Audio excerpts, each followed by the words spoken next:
What's going on, everybody? Welcome back to the Wrestling Junkies podcast. I'm Mr. Cincinnati. As always, I'm joined by the podcast dad, repping our current NFC champions, the Philadelphia Eagles. The podcast dad, Troops, how you doing? You see this one? The same one that you've been holding up all fucking week, yeah? Hey, MJB. I got you, dog. If that fucking thing even touches my boyfriend's neck, I got you, dog. No. Dog. I'm good, man. How we doing today? Good, man. I'm fucking excited, man. It's last show of the week. It's episode 291, 9 episodes away from 300, and we're headed to the Royal Rumble this weekend, so I'm feeling pretty fucking good. Headed to the Rumble this weekend, yes, but tomorrow night we will be at GCW. If you guys see us, come say hi. Yes. Look for the logo. You guys know what it looks like at this point. Thank you guys so much for joining us. Remember to follow us on X at Junkies Pod, like us on Facebook, follow us on Instagram, but most importantly, subscribe to that YouTube channel. Podcast Dad, what is that magic number? Just one. Again, the number of games the Eagles have to win the championship is the one to one person. If you like what we're doing here, if you like the Eagles, come join us. I can't wait for this postseason to be over. Dude, if they win, it's all off season. Mr. OTM in the house here. Cannot wait to hang out with you. We're gonna get some batches of Royal Rumble teenies going. Remember that recipe from WrestleSips this week is Saturday. Yes, excuse me. That is available on our Instagram channel at Wrestling Junkies Pod. Also, make sure to follow us at the Main Event Wrestling Network at mainevent_net on all social media platforms. Boys are getting together this weekend, so we're going to have some content cranking out for you. Going to do a little bit of a travel vlog, but keep up with our adventures, again, at mainevent_net on all social media platforms. Shout outs to our friends at Gorilla Press Apparel. Remember, gorillapressapparel.bigcartel.com. Promo code WJP2024 gets you 25% off site-wide, yes, even in 2025. Use that promo code. If you're a wrestler, referee, manager, promoter, you need some merch for those tables, DM Will over on X at Gorilla Press app. Incredible guy to work with, insanely talented. Just, again, phenomenal team that he's got over there, so go support the crew at Gorilla Press Apparel. Podcast Dad, we get to do our favorite thing on this show here in just a matter of minutes. Yeah, so stop talking. Let's get to it. All right. I will stop talking in just a second. Tonight, we've got a guest who has a unique blend of in-ring prowess and behind-the-scenes talent. Colossal Mike Law has made waves in the wrestling world, not just as a wrestler, but also as a producer, an agent, and he's a trainer for Battle Club Pros Wrestling Fallout Shelter. Insane reputation for carrying around the barbell to the ring, and he works with top names like Masha Slamovich and Steve Pena at Battle Club Pro. He is a force in the industry to be reckoned with. Without further ado, welcome Colossal Mike Law to the show. Mike, how you doing, man? With an intro like that, I couldn't do any better. So thank you. Very much appreciated. Especially, I've done podcasts before. It's obviously nothing new in 24 years that I've, been around. But, I love seeing not only the enthusiasm, but the fact that you guys just do your homework, man. Like, when I tell you that I barely got here, and I'm here at the Fallout Shelter in Long Island City, Queens, to train tonight. Literally, like, as I put my stuff down, let's go. So thank you guys for having me. I really appreciate it. We appreciate you coming on. Yeah, sincerely. So 24 years in the business. We're and you've got a lot that you could cover with us. But first, we're going to take it back to the beginning. Here at the Wrestling Junkies, when we look at professional wrestling, superheroes and supervillains that clash, the one thing that they all have in common are origin stories. So, Mike, if you could just tell us about some of your earliest memories of pro wrestling. So my first memory was with my dad and my uncle, who's a rabid wrestling fan. And the story goes back to him as how I got involved in the industry later on. But it's like 1986. Guys, 1986. I can't believe I'm saying that. But I was like 4 or 5 years old at that time, and we were at MSG. The first match I remember, Randy Savage, the Macho Man, Randy Savage versus Rick Steamboat inside of a steel cage. That was the main event. Hulk Hogan, I was a Hulk man. Hogan wasn't even there, and he sold that place out. Later on, I just, I did some amateur wrestling. I didn't make the cut, and it kind of snowballed in the sense that, I lost the enthusiasm, you know what I mean? Like, I hate to lose, oddly enough. And I was going to a outlaw independent show in Brooklyn, and my uncle, who was a referee for that same outlaw organization, like years ago. He brought me there, and then he introduced me to a promoter at the time named Pedro Rodriguez, and he was the owner of a place called Arena Puerto Rico in Bed-Stuy. Guys like Low Key, Homicide, Monster Mac, Amazing Red, the SATs, a bunch of us came from there originally. You know what I mean? We all end up making our names for ourselves elsewhere, but originally that's where a lot of us started. And man, it's been a trip since, man. I can't tell you how fortunate I am that I'm not only still able to do this at a high level, but just the places I've been and the people I've seen.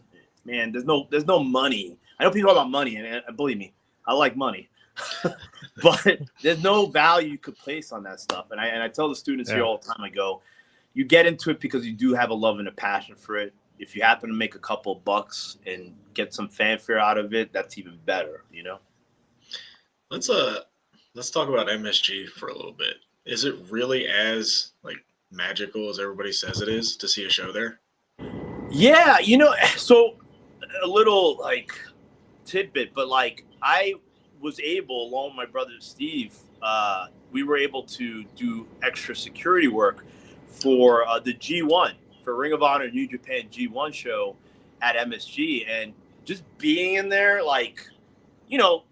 to have been there as a fan as a child, and then to be there at ringside, and being in front of all of it, man, it was just like a full circle thing. And it really is, it has an aura to it. The MSG definitely has some sort of aura, much like, to be quite honest, like the ECW arena. I always felt the arena has an aura to it where it's just it's nowhere near the capacity, but as a fan watching it, amazing.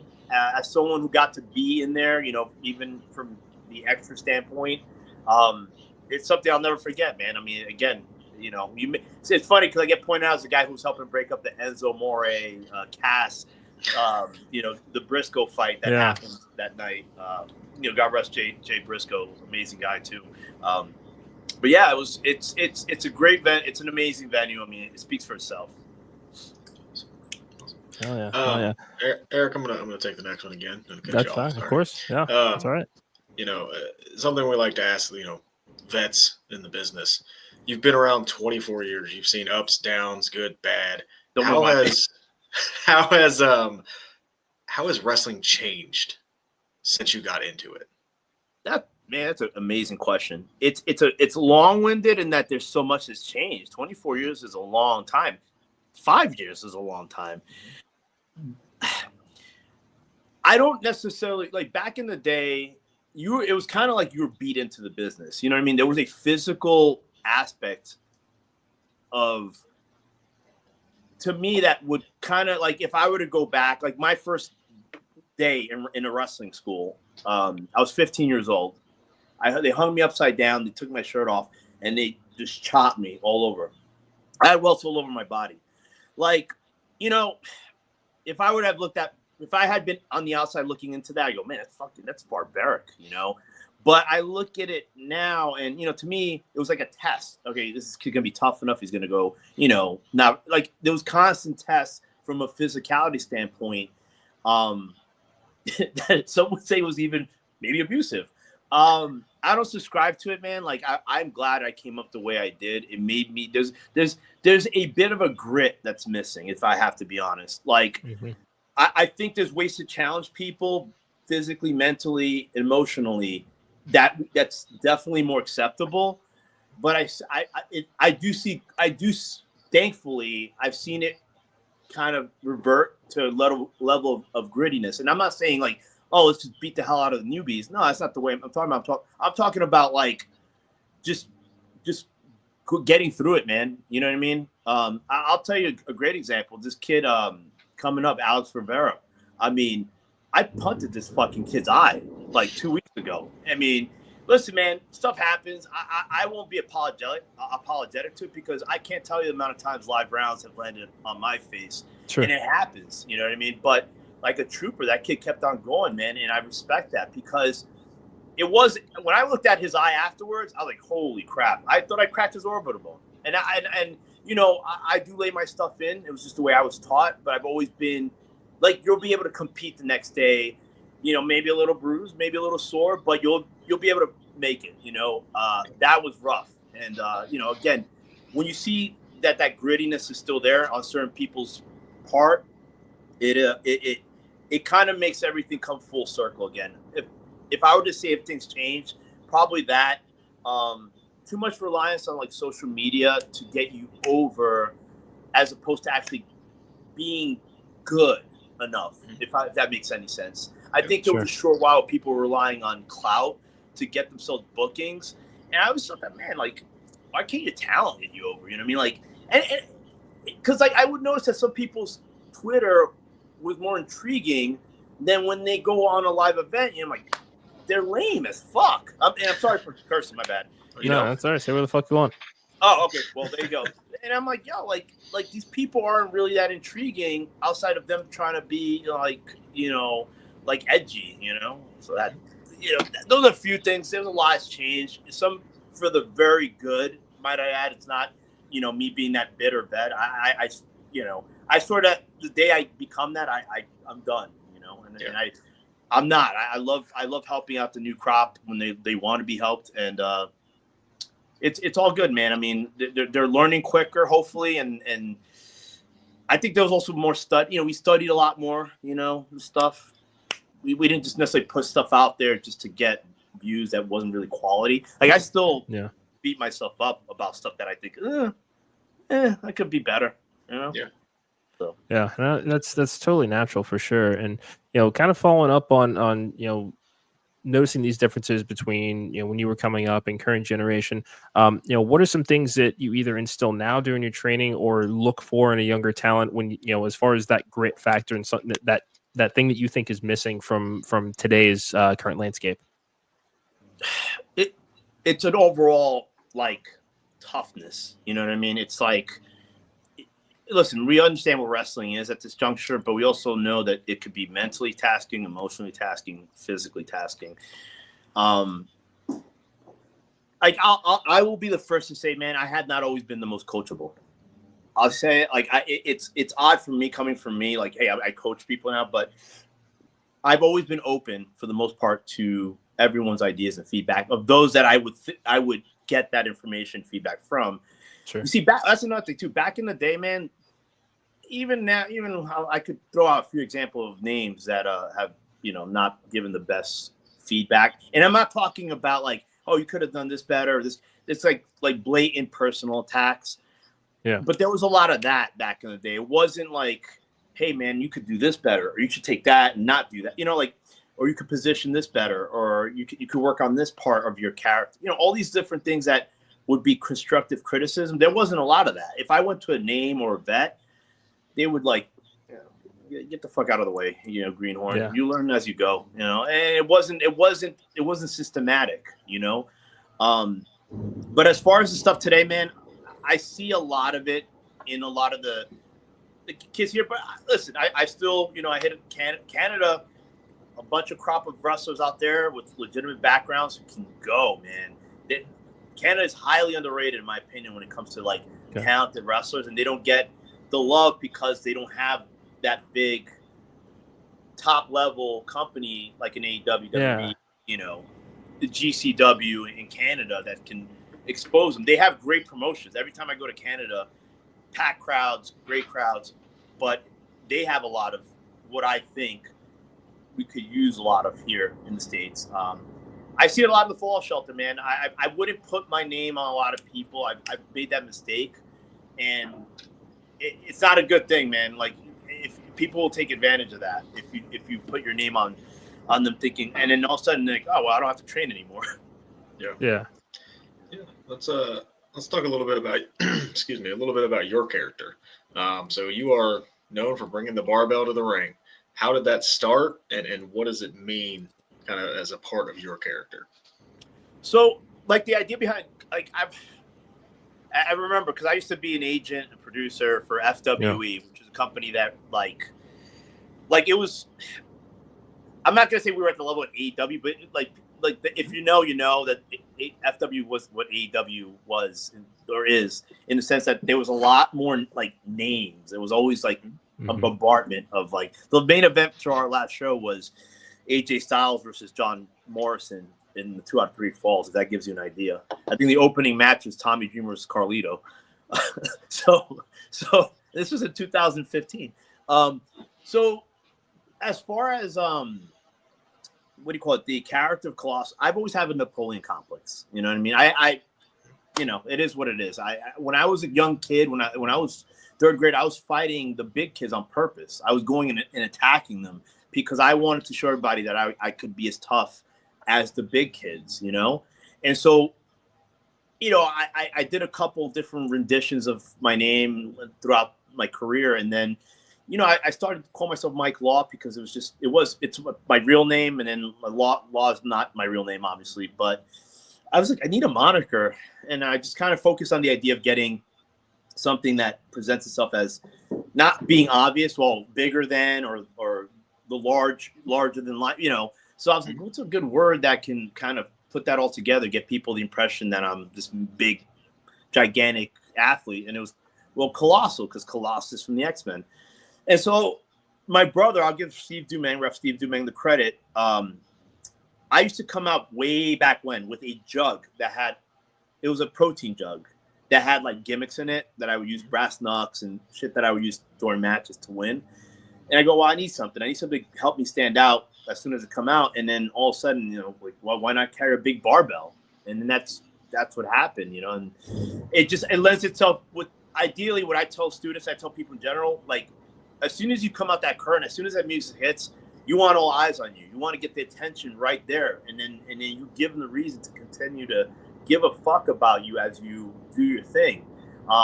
It's a lot harder to ignore somebody walking out with a huge barbell. I mean, the thing is like 6 feet in length, and it's pretty huge, So that was the idea, was to get people's attention as quickly as possible. Mission accomplished, I'd say for sure. We just hit 40 million views all across the platforms on that barbell deal that I did 2-3 years ago. I couldn't believe that. That got 40 million views. Ridiculous. It is comically ridiculous, I must say. That's wrestling, right? It's a silly, bro, but it's silly. It's a silly shit. That's one thing too. It's a silly shit that gets over these days. Oh, 100%. Yeah. For sure. So we want to talk a little bit more about, again, today's generation of talent. We've seen that you've crossed paths with a couple of former guests on our show, Sammy Chaos and Brian Baum before. Tell us a little bit about what you think makes each of them so unique. Man, Brian Baum, in the short time that he has been in and around the business, has like progressed so much. He is a sponge. Like he's so coachable. He's not one of those people that is a diva about things and just, very much open to the critique, very much open to absorbing the knowledge and then using it in their own flavor. And that's the best type of person. That's the best type of student, is someone that can take what you tell them and say, hey, I can use it in this manner and make it my own. You know what I mean? Baum is tough. He is, I think, underrated in terms of how tough he is. A lot of what you see is like kind of like, it kind of reminds me of Adrian Adonis in the sense that there's that flamboyancy. But when I talk about grit, Brian has grit. Seriously, like, I mean, he can throw down. I've seen it. I felt it, and he has so much potential. I mean, he's what, 2-3 years in, maybe, and just, he knows what he has to do to get to that next level, and he's doing it, and I'm happy to see it. Sammy Chaos, it's only a matter of time. If there's any justice in this godforsaken business, she will get fucking signed like tomorrow, because she's another one that just listens and is open to just tweaking every little thing. And the progress that I've seen from her is tenfold. I mean, she just listens and she applies and she executes.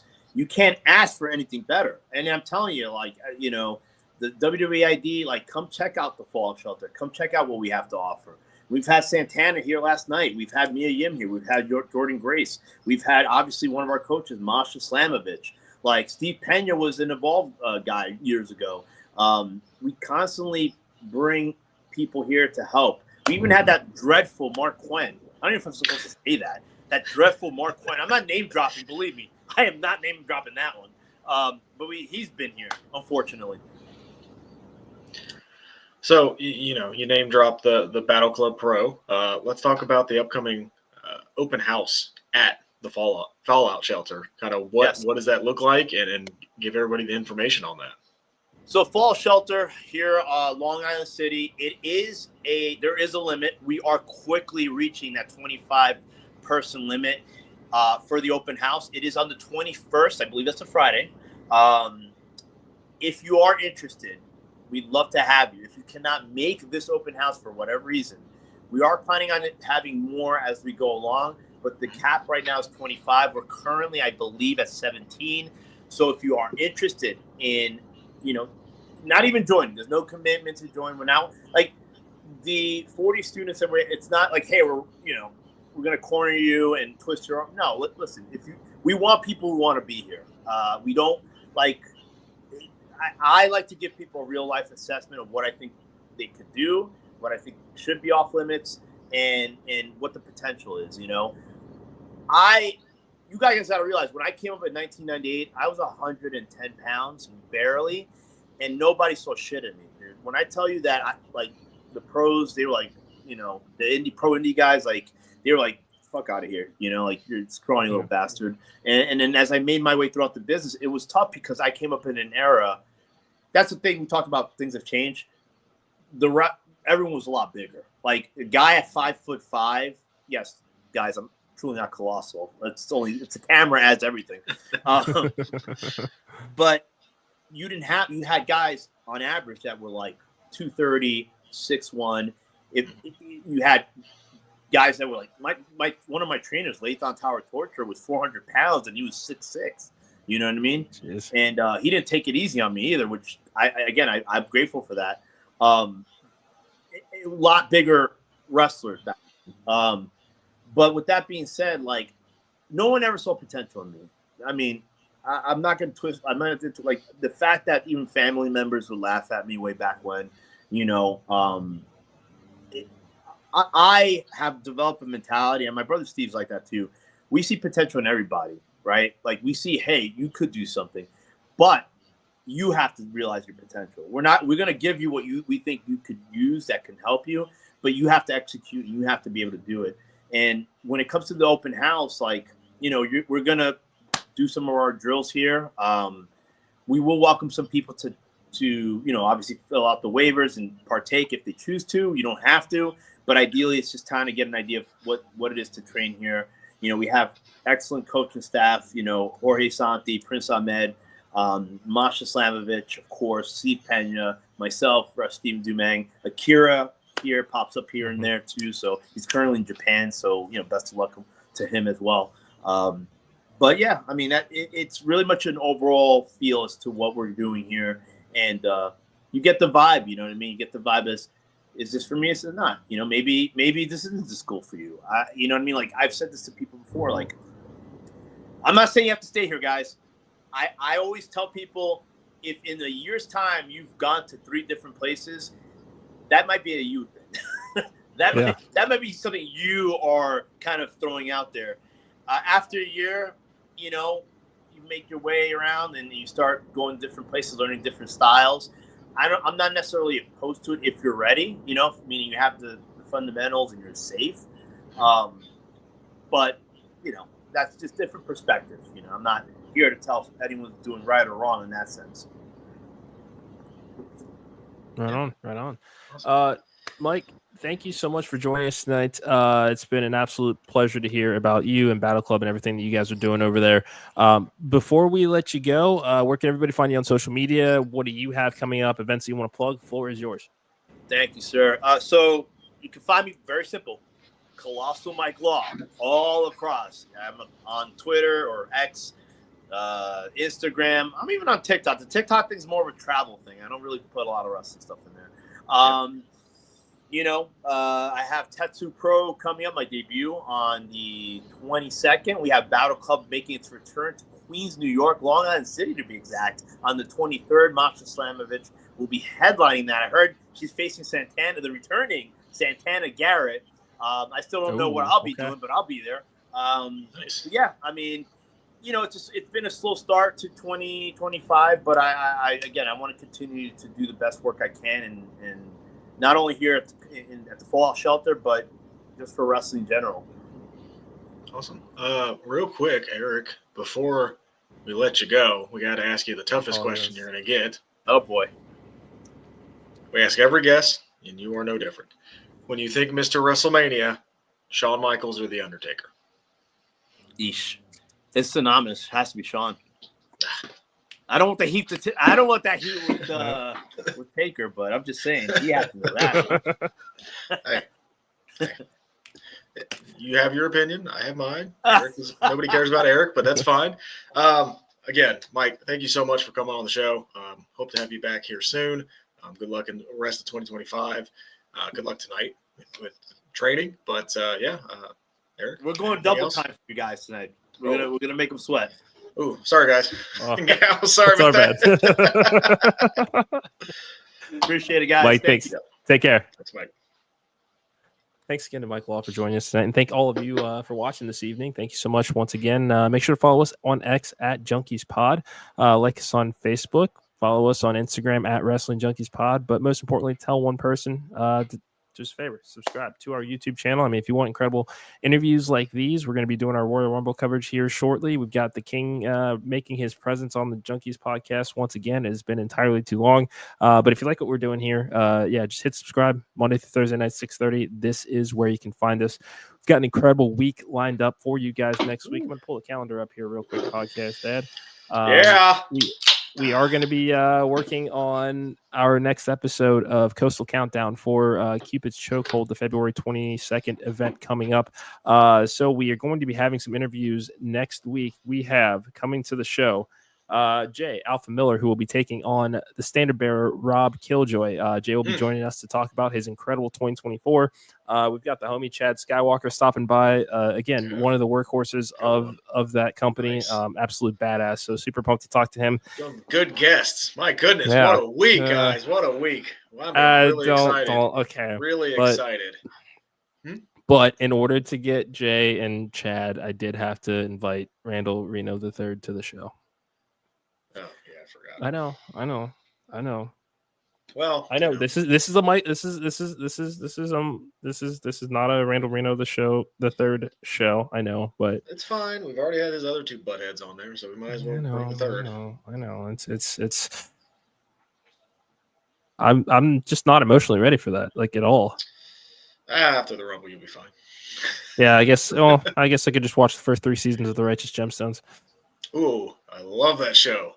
Love that show. I hear good things. About to finish season 1 tonight, but yes, it'll be good. Right. It'll be good. But guys, without further ado, he's not there yet, so we're just gonna bullshit. Oh, here he. Oh, can we please welcome, returning to the show after way too long. You got to come back more often. Everybody, join me, please. Acknowledge the King. King, you're on.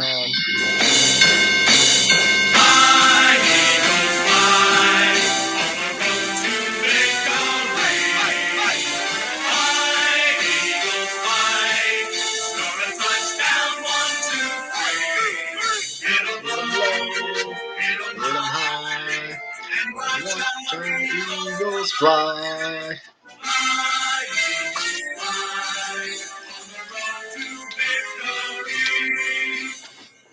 E-A-G-L-E-S Eagles. Welcome, King. What an entrance. Who the fuck authorized that? It is a pleasure. I am so happy to be with you today. The kingdom is looking bright this week. And you just can't be happier. All of your subjects are doing great. You're doing great. I've been watching from afar for you guys and really liking what I see. And how can I not be excited at the start of Christmas season? I swear this is Johnny Van Frank haunting me from the fucking grave. No, don't you worry about him. You got me for the next week. So help me God if they win. There's a long search for JVF, and the people want JVF back. Not all of them. We're gonna find him. We're gonna find him. I'm making a decree. The king makes a decree. Find JVF. Nobody gives a fuck about Tully. Got it. Anyway, King Chris, It's great to see you, my friend. Great seeing you guys as well. So we got a lot to talk about here. Royal Rumble is this weekend. 4 incredible matches. This is probably the most wide open field that we've had in a fucking minute. So but before we get into each individual match, just tell me how you're feeling about the lead up to the card and just give us your thoughts so far overall.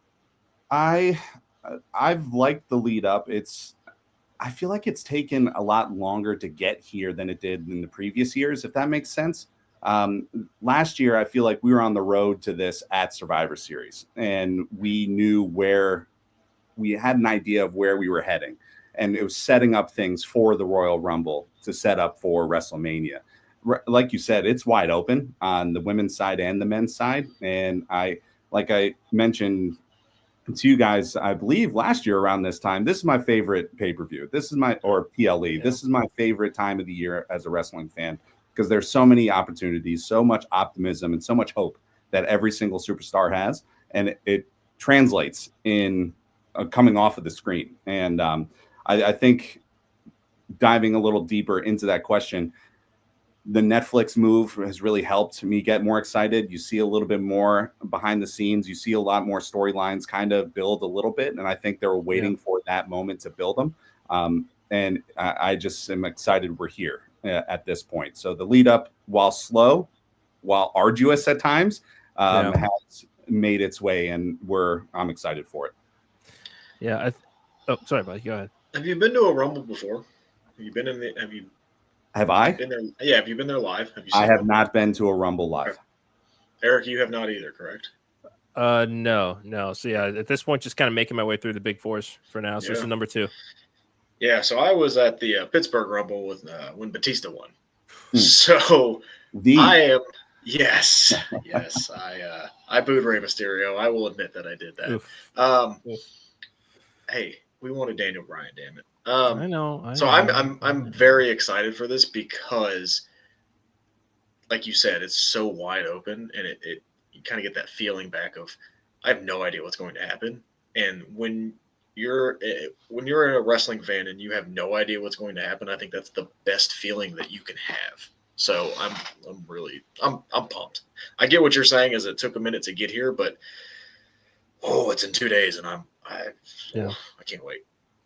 Yeah, I mean, this is the first time in a while that it has felt like, I mean, it gets a comparison all the time. And I said, when I explain what the Rumble is to people, I do call it, this is essentially WWE's All-Star game. I mean, this is the one match a year where you are going to get all these names in it at once. And I mean, especially on the men's side, this field is fucking stacked. I mean, when we look at almost a third, at the very least, of the talent that are slated to be in this match, I mean, former world champions, future Hall of Famers. I mean, it is anybody's fucking ball game this year.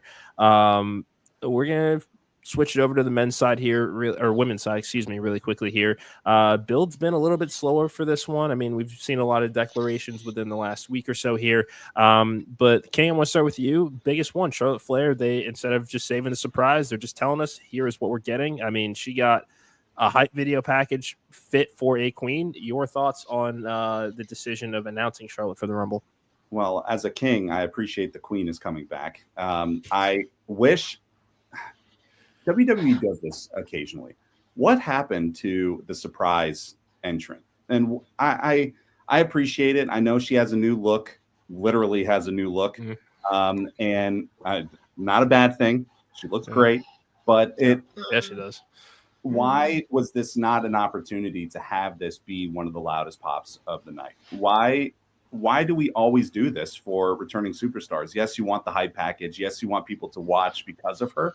But she is a superstar that we haven't seen in close to 2 years. Over a year. Yeah. And I think she's worthy of that response from the crowd.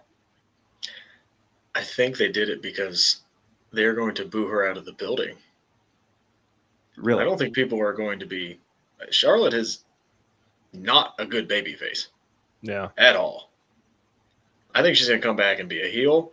And I think that's kind of why, because there's no guarantee that Charlotte Flair's music hits and people are going to be excited. They're going to be like, oh, crap, it's Charlotte. Like, I think that's why. Well, first off, can we tell the difference between her song and the other songs that are coming out, unlike last year? And let's not rule out her getting a new song coming back this, because again, the presentation it's fucking different here. I mean, this is like, I mean, this could be peak villain Charlotte Flair that we're seeing right now here. Girl. I mean, she's putting all of it together. That she's already had the Herculean recovery from this ACL surgery. You know, we're seeing the yacht and the Rolls Royce and the private jet. Like, we know that she's always had that Flair elegance, but this is going to be like, I mean, 80s Flair peak of that pomp and circumstances, what she's coming back with. I mean, you got to go all in here. And quite frankly, I can't wait to boo her. Yeah. I'm the booer. Yeah. I thought it was going to be a surprise entrant, and then during the Rumble match, she finds a way to get herself viciously booed. And I don't see her coming back as a face. I mean, she can't. There's too many faces. No, it doesn't work. It just doesn't work with her. Correct. Yeah, it's MJF as a face. I don't want to see MJF as a face. I want to see Charlotte as a heel because I want to boo Charlotte because she, like you just said, she's on her yacht. She's on her private jet. She looks fantastic. In her fucking Rolls Royce. Yeah. Boo. I hate you. Like, of course. Speaking of looking fantastic, did you see her last post on Instagram? Mm-hmm. Yeah. Well, I'll just leave that there. Yeah, me too. It's fine. Yep. It's fine. Yep. You know, she's no Rhea Ripley, but let's not get crazy. And Mike thinks that she might be cheered. I mean, there's certainly always the possibility of it. I mean, there's going to be 60,000 people there. And I mean, Indiana's it's a relatively friendly crowd. I know there's going to be a worldwide audience here, but I am excited to see kind of which way this is going to go. Because I feel like it's going to be either one or the other. It might be like Cena 08, where he came back and everybody's like, oh, it's John Cena. And then like, oh, wait, we hate you. So yeah, it might be true. that. That's true. Yeah. So far, women's side, they've announced Nia Jax, Bayley, Charlotte, Naomi, Bianca, Liv, Raquel, Lyra, Ivy Nile, I missed that one, and Io Sky. Okay. I think Jade comes back as well. Yep. I say Jade. Yeah. I think we're going to see Jordan Grace. Yeah. I think Jordan Grace should win this year. I mean, if there was ever a way to just introduce somebody I think that's how you do it with her. I think that's how you. That would be one of those dream. We're going right in the picks. Are we going right in the picks? All right. I think that we should. We're going to start with the King. Your thoughts, Women's Royal Rumble? Well, I'm going to do the final four. So I'm going to give a final four and how I think it's going to end. So this was tough because I wrote down in my scroll here just who I had. So who's returning on my side that I see? I see Becky coming back. I see Jade coming back. I see Jade coming back right after Naomi and Bianca go in the ring, and then she throws both of them out. I see that. And I have her in my final four because of that. I think her return will be big, and I think she needs to do bigger things other than be on the tag team side of things. So here's a question before I go to my picks. Do you see any legends coming back? Or is the women's division so stacked now that we don't need the gimmick of legends coming back? I do think that there's one. Ella as a legend? I mean, Hall of Famer. Okay, that's not the question. Coco Beware is a Hall of Famer. And he's a legend. He's literally signed to a legend contract. Well, okay. You want me to put somebody else that's in the Hall of Fame that's a legend? Okay, thank you. No, they're not doing that. Yeah. Thank you. I guess Nikki Bella would be one. I am hoping that we get AJ Lee. I'm hoping. So is Maria. Yeah. Please, just a one time. I don't need you to come back full time, but the pop that would be insane. Go ahead. Another name that is floating out there, just because she's posted on TikTok as far as training, is Maurice. So That would be another name I think that people would genuinely be excited to see, just because it has been a while. She knows how to turn a crowd against her when she needs to, but that's for this particular type of match, it's cool to see her come back every once in a while. If for some reason this is kind of it for her as far as full time in ring competition, do you guys think that Michelle McCool shows up once again? I think she's been in almost every single women's rumble that there's been. I'd have to double check that. Fact checker. Yeah, I mean, sure. She'll bring her shovel out, and that's fine. I just don't think we need a gimmick like that, but I think we're past that. Bring a shovel. But to continue my picks, my final four: Jade, Becky, Charlotte, and because I have Becky Lynch returning, and the last one I'm kind of up in the air. Is it Bianca or returning Alexa Bliss? Okay, all right. So you don't have my winner in the top four. Okay. Okay. All right. So you got winning. So I have my final two, Becky and Charlotte. Charlotte throws Becky over. Yeah. No, just go. You're just coming in hot, like you're choosing violence with this booking, dude. Damn right. You want to heal? That's a way to get healed. Yeah. It's fair. That's fair. I never mind that program, if they can just kind of keep things in check and just kind of, not, going into business for yourself as they've been known to do before. Like it's a fun program to go back to every once in a while. But I have her choosing to go against Tiffany. For WrestleMania. Yeah. There's no reason to wait for that match. Agreed. No. Podcast Dad, it's all you. Yeah, I didn't do Final Four. I didn't come as prepared. I'm drinking, okay. so I apologize. At least one of us is. You get the drink Saturday. Shut up. So I think Charlotte Flair will be in the final two. Speaking of which, I'm timeout. Speaking of that comment, Mr. Cincinnati, the King was distraught, upset, flabbergasted the other day when somebody decided, oh, well, I'm doing dry January. I am going to better myself for the people. I'm going to better myself for the community that's around me. And this same person who made this decree, made this deal with everyone on this podcast and the world worldwide, said, I'm going to have a drink an hour before. fucking W, yes. I am appalled. Do you know what I would do to people who go back on their word in my kingdom? I would throw them in the dungeon and they would not see the light of day for decades, centuries. They would die in there. Yeah. The fact that you are going back on your word makes me sick. And I encourage you to finish through the tape. Wait the hour. Wait till 12:01 on February 1st. I have a bunch of bubbly back here. I have a bunch of bubbly in my kingdom. I will pop a bottle for you at 12:01 and send a video. The fact you said you were going back on your word, I am disgusted. And disgusted. I wouldn't call it going. Disgusted. I wouldn't call it going back on my word. You got 2 shots at 12:01 on the podcast, Dad. People, you matter to people. This venue better serve booze. Your word, it says it's a GCW show. Don't let the people down. One of us already has. Sorry, I've been stewing on this. That's good though. My final two. I think Charlotte Flair will be in the final two. She will get eliminated by somebody that I think needs the Rumble more than a Charlotte Flair. Charlotte Flair can go win the chamber for all I care and challenge Tiffany. Mm-hmm. Charlotte Flair doesn't need this accolade. Give me Io Sky.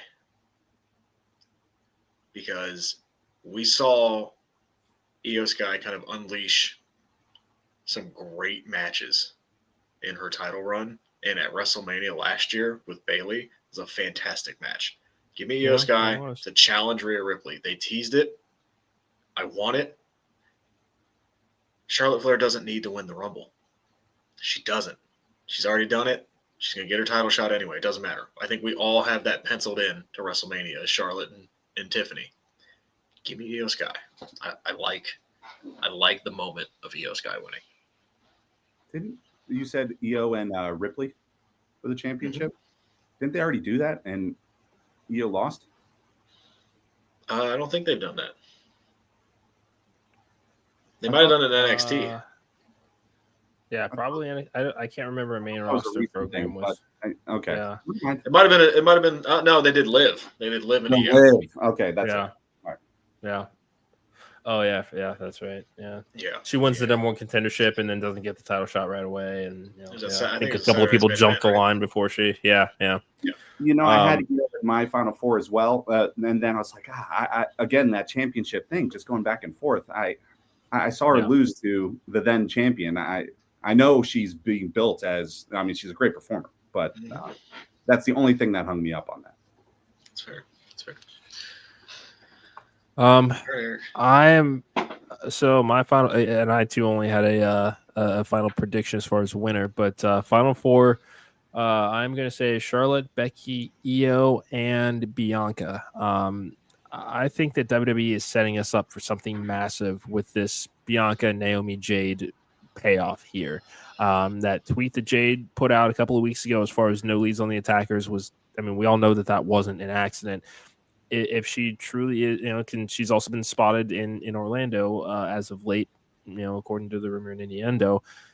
Have her come back at the Rumble. Let's get something moving with that story. I can see that kind of playing a major part throughout the match itself, but Bianca not necessarily winning and setting up kind of what that program's going to look like for her. I think I still have to go.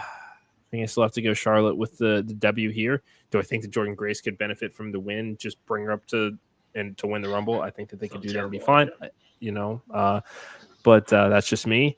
And Mike's Final Four: Becky, Charlotte, Bianca, Io, Jade instead of Bianca. So yeah, I mean, I do think that story, if everybody is healthy, we kind of need the next chapter of that to start this weekend and kind of get some clarity on what's going on.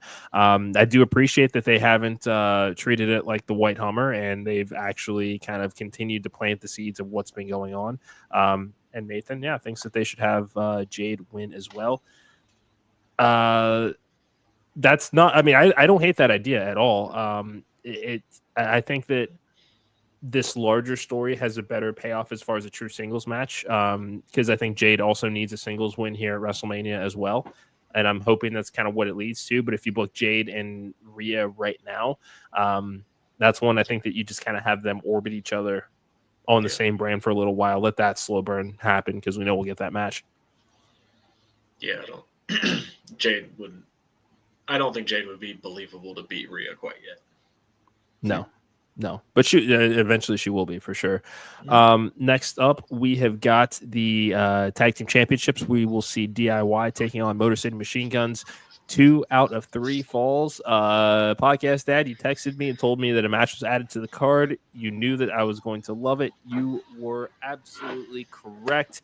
It's the first time in a while tag titles have been on a PLE, I think, since WrestleMania last year.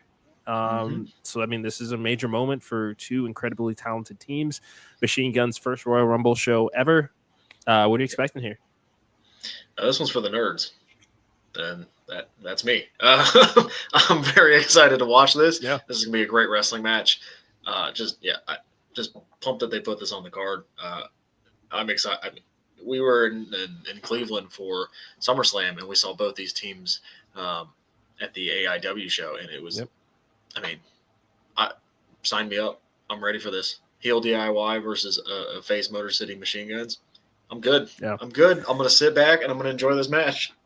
Yeah. Also, Nathan, super awesome. He and Son are flying in. We'll be on the floor and have been showing him old TNA highlights. That is pretty fucking awesome. Nice. This is I think this is my first time seeing the Machine Guns live this weekend as well, as far as like in a pay-per-view type setting. This is gonna be one for it's 2 out of 3 falls too. I mean, give me this. But King, we're gonna start with you. Your predictions for this match. What do you want to see? What are you excited about? This is gonna be a banger. Again, for the nerds. I can't wait to watch it.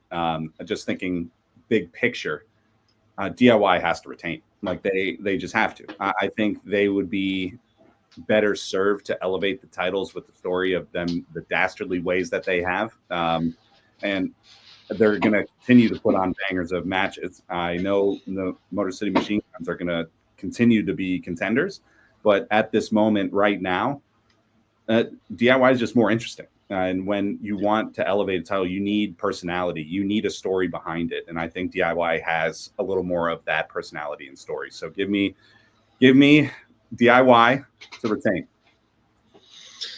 Same. DIY. Fresh heel turn. It's not time to take the titles off them quite yet. I think DIY holds them until Mania. So yeah. Kyle says chamber for the tag titles. Excuse me. Pretty Deadly, Los Garza, Street Profits, DIY, Motor City Machine Guns.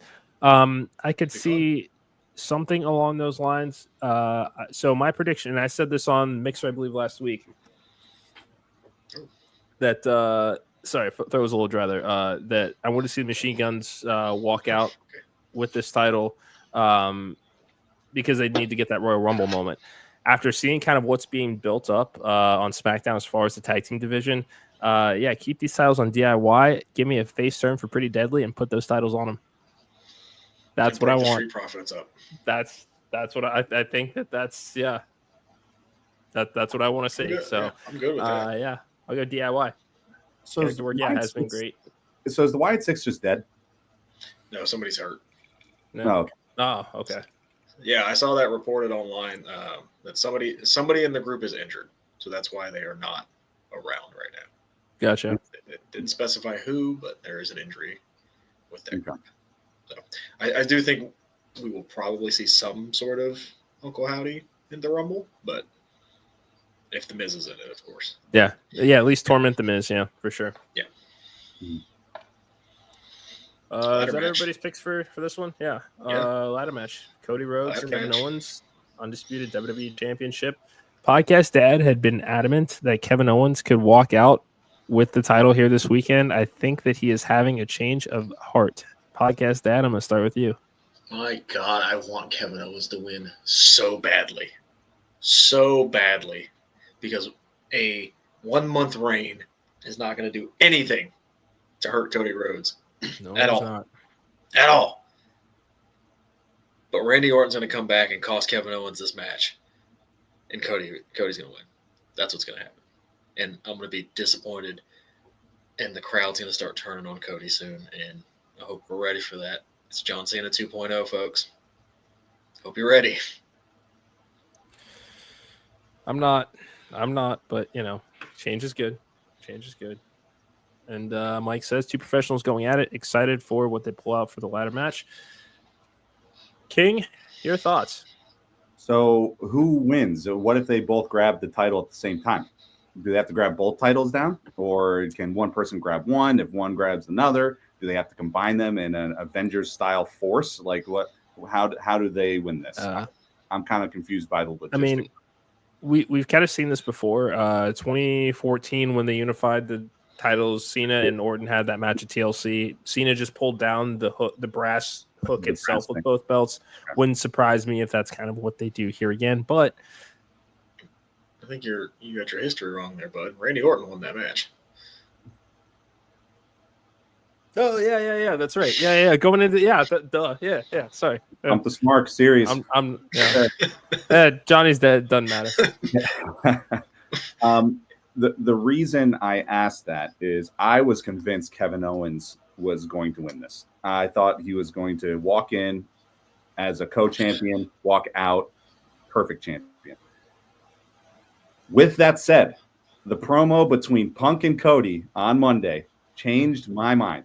I think they're setting up a program between those two, and I think Cody wins it with a redesigned belt because of these two coming together.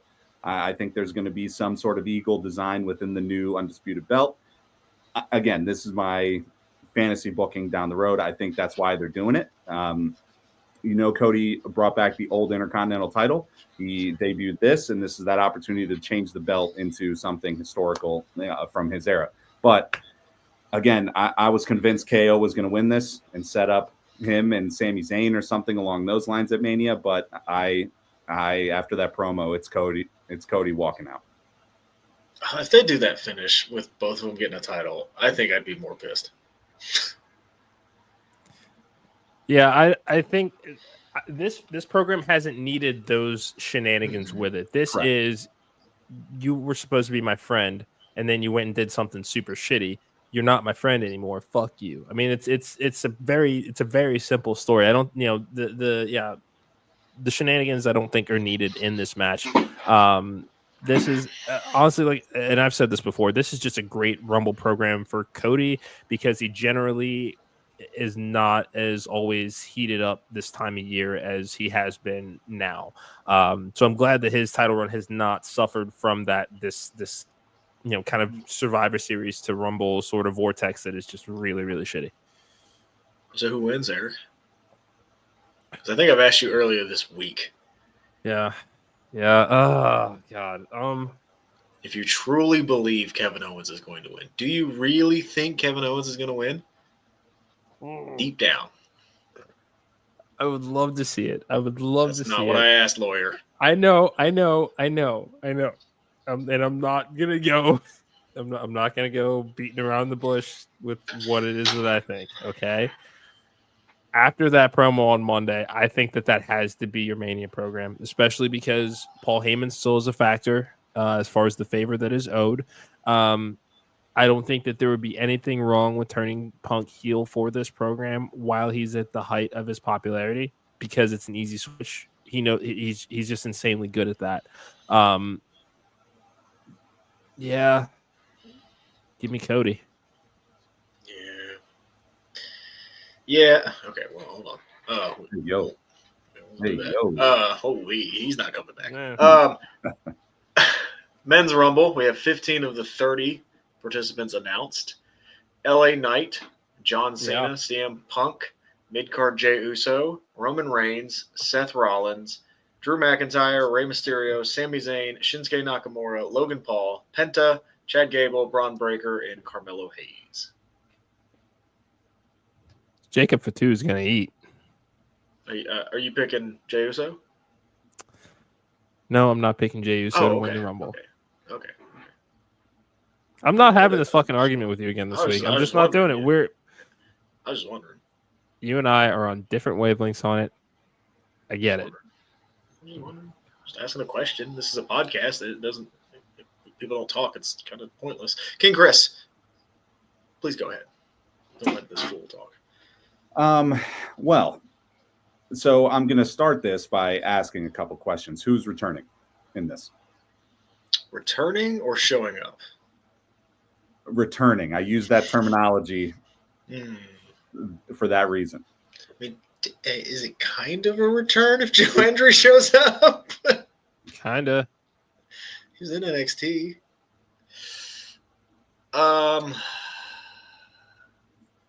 Everybody thinks The Rock's going to return. I don't think he's coming back. Yeah, I really don't.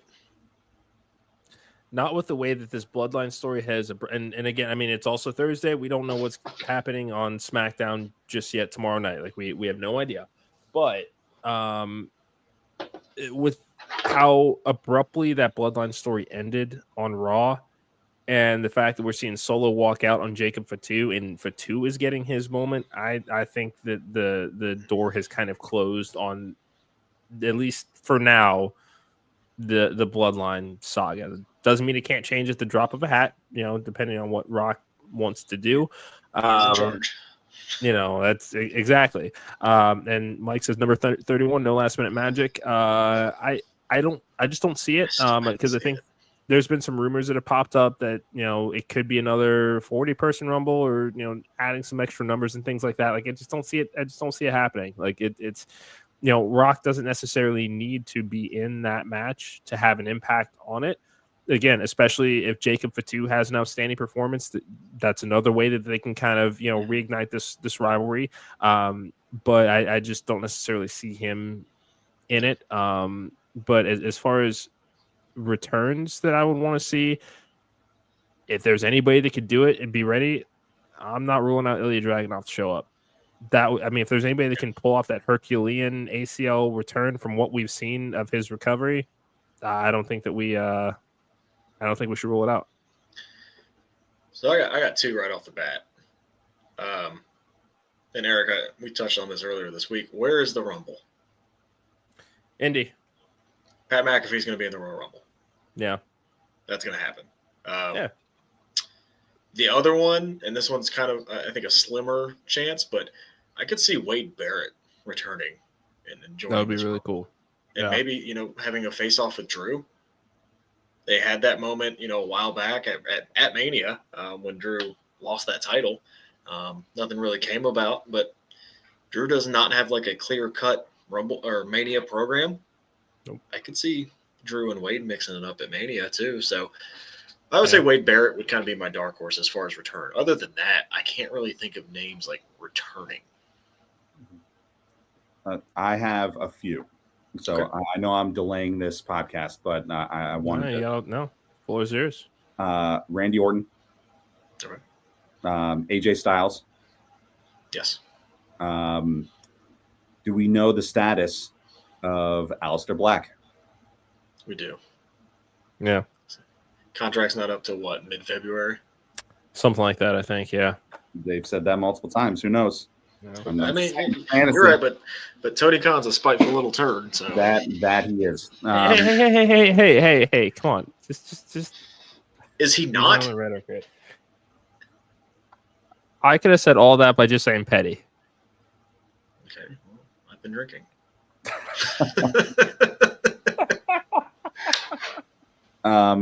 And just making their debut, so sort of returning. Not, I think Trick's going to be a part of this. I think when Carmelo comes out and starts boasting a little bit, Trick Williams' music is going to hit, and I think there is Oba coming through as the NXT champion. Yes. I see Julia coming in on the women's side as the NXT champion, so I think we can do the same on the men's side. I have a final four. Here's my final four: Roman, Cena, Punk, and Jacob Fatu. Which then turns in. I think Jacob Fatu. This is his time. This is his moment. And being in the ring with Punk, Cena, and Roman, I can't see a bigger stage than that. I have. So I say final four, but I do think the final boss will be there. I bought a shirt of his after Bad Blood. They don't put out shirts if he's not involved. So, and it says final boss. So I refuse to believe he's done. So I think he's going to cost Roman, throw Roman out or distract him. And then that sets up their program for Mania to headline night one or something along those lines. And I think my final two are going to be Cena and Punk. Punk throws Cena out. Wow. Yeah. I love that. Oh, god damn. Like I said, before I get your final four next and your predictions here, I feel like this would be an interesting point to talk about these two gentlemen because they are not the most beloved in the locker room or by their own families right now. Woods and Kofi. Do you think that we could see something? I mean, especially because Kofi is the guy that has those incredible Rumble spots. Do we see anything with them as far as any development with this story and how we're used to receiving them in the Rumble? I would love to see Big E. I mean, I can't think of a better person for that 30 spot than Big E. I think we will see Kofi. I don't know if we'll see Woods. We might. I don't know. Like I said, 15 have already been announced, so who knows? I think we'll get kind of a mock Kofi spot where it's going to be like, oh, I'm going to do something crazy, and then he just kind of gets back in the ring kind of thing. Yeah. I could see that. I could definitely see him in there for sure. If we see them, I think the likelihood of seeing Big E will go up like a lot. Yeah. God, I want to see Big E. God, I want to see Big E. I know. Yeah. Do you think they have been made a joke of as this. I know the New Day, I thought they were going to be more villainous. I thought they were going to be more vicious as these heels. And now it's just the same old gag over and over. Nobody wants to mess with them. Their family's not coming. I thought there was going to actually be some wins behind this. Yeah. Give it some time. Triple H is long-term storytelling to the max, so give it some time. I do think we'll eventually see the physicality, that like a dastardly physical act that is just as bad as the emotional one. Because I mean, again, that cut deeper than I think anything that they could have put E on a stretcher had he, assuming that he would have been cleared to do something like that, and it still would not have been nearly as brutal as what we, because that heat would fade away. This has not. Like this is just like they played this to perfection so far. So. I think we're gonna have to be a little patient. But I'm hopeful that I think that we'll get this this Big E payoff. So no patience. I need it now. We might get a second. I mean, if you don't get Big E, would you be fine with Joe Hendry? I would love that pop that when that music. He's got to be number one.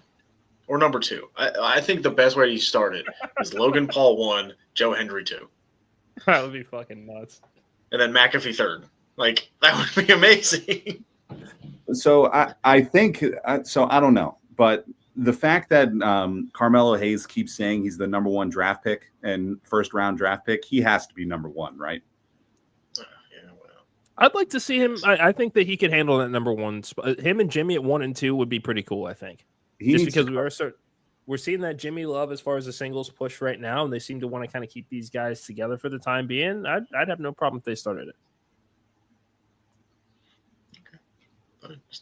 Shit all over my idea, but that's fine.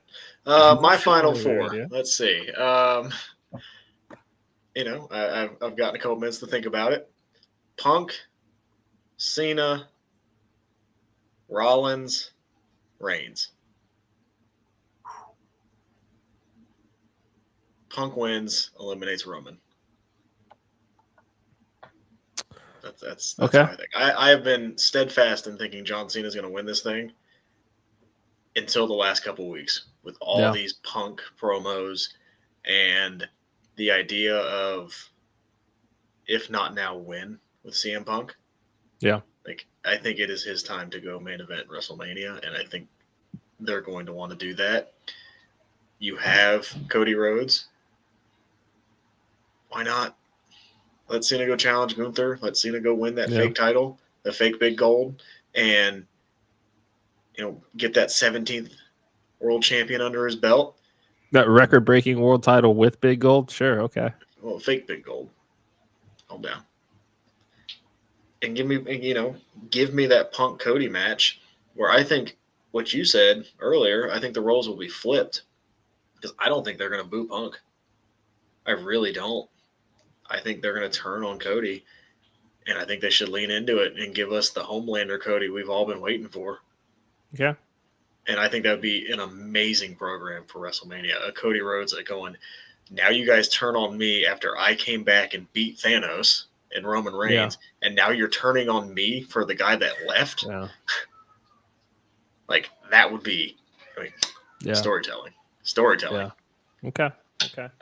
And a part of his promo Monday, he said he was tired. Like you could visibly see how tired he was. So you're going to be while I'm giving my 100% for all you. I love that podcast. Love it. So my final four is rather similar. I do agree, Cena. I don't think wins the Rumble now, given recent events. He's advertised for the final Elimination Chamber. I say no reason to not have Big Match John win his final Elimination Chamber. Like that's easy to do along the story here.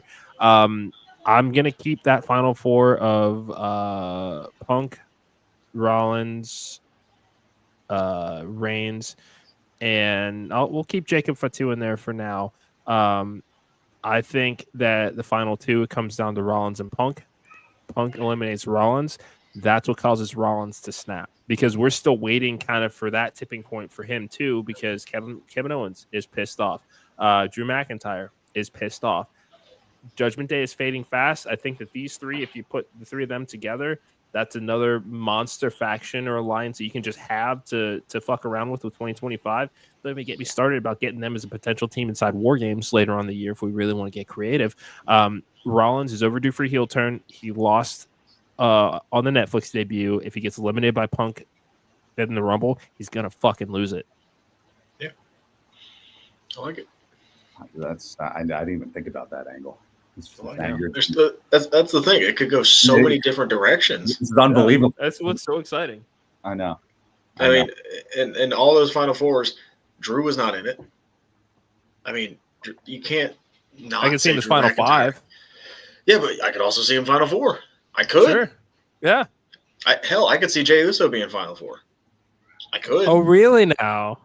I mean, he's like, the Washington Commanders Final Four, but he could be in it.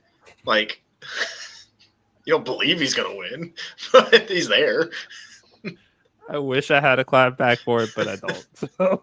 Do we think they're going to add somebody like out of the blue? Because, I mean, Dirty Dom, like they're going to push him somewhere. Is he just one of those guys they keep in the ring that whole time and he doesn't really do anything, but he's just there? Logan Paul. Logan Paul would be that guy? Yeah. Yeah. Because even on his promo Monday, he was like, everybody comes out here and says, "Oh, I'm going to go eliminate 29 other men." He's like, "I just got to eliminate one." So yeah, I could definitely see him doing that. Oh God. Yeah, I know. It sucks. It's gonna be fucking fun, boys. He's too good, and I hate it. I know. Ooh. Gentlemen, we've gone into extra innings here, but I think that it was absolutely well worth it. Thank you again to Colossal Mike Law for joining us. We know he's busy at Battle Club Pro, so thank you again for joining us. King Chris, it is always great to catch up with you. I know that it's been a minute and entirely overdue, but it's always great to see you here. It's great to see you as well. I'm gonna let you guys have this. I'll be cracking one of these. You guys have your moment. Yeah. There's no moment. We got it's Rumble weekend this weekend. The Super Bowl will be here. And thank you, Mike, for joining us tonight. Hope you see you in the chats next week. We've got, again, a week of incredible shows. We're going to be doing our Royal Rumble week recap. Going to be getting some segments taped for Coastal Countdown, our official pre-show of Coastal Empire Wrestling down in Savannah, Georgia. Make sure to go give them a follow and subscribe on YouTube as well. Apologize, Podcast Dad. I just wanted to say thank you for Mike joining us this evening. No, you're good. You know what I'm going to say? Go fucking Birds. LFGB. Okay. That's it. Okay. That's it. Well, all right. No notes. I'll leave it at that. Make sure to subscribe to our YouTube channel. Thank you so much for joining us again. We work really hard over here at the Wrestling Junkies to put out a show that we just want everybody to have a good time. And if you liked what you heard here tonight, tell your friends, tell your mom, tell other wrestling fans, just tell somebody. Let them check it out, see for themselves. The latest episode of Wrestle Sips, it is on our Instagram channel at Wrestling Junkies Pod. Again, the Royal Rumble Teeny. I've only had the non-alcoholic version. It's fucking delicious. So it's gonna be even better with a little bit of vodka in it. But make them fuck you. I understand what day of the week. All right. Hey, you are not going to let us down. You got the whole pod on your shoulder. I'm done with all 418 subscribers. Don't let us down. Well, 419 now. Thank you. Boom. Make your Royal Rumble teenies, tag us, hashtag WrestleSips. Let us see your creations. Cannot wait to release next week's episode. Come see us tomorrow. Come see us Saturday. Yes. We'll be in our Junkies gear. Come say hi. Look for the logo. Yeah, look for the logo. We will be around. Let's have some drinks. Let's hang out. Let's have some fun. It's going to be a great fucking weekend. So, gentlemen, enjoy the trip. Sick invite, by the way. Thank you.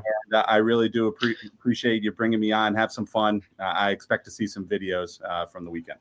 Hey, we'll have you on after the Eagles win the Super Bowl. Perfect. Oh, God. Okay. All right. Okay. Final comment. David says he thinks Roman will win at the Rumble. He's already getting the 2K cover. Like third match with Cody. I mean, that's again another story to tell that people will be invested in. So yeah, I'm here for it. Yeah. It's gonna be fun. But gentlemen, Thank you so very much. It is great to see the both of you. Podcast Dad, one more sleep and we get to hang out. King Chris, you need to get your ass back to Cincinnati sometime soon. And hope to catch up with you soon, man. All right. Thanks, guys. All right, thank you guys so much for joining us. We'll be back next Monday breaking down all the fun at the Royal Rumble. Some incredible guests next week. Stay tuned at Junkies Pod. We love you. Stay safe this weekend. Enjoy the Rumble. King Chris, Podcast Dad, Mr. Cincinnati. This has been the Wrestling Junkies Podcast. See you next week.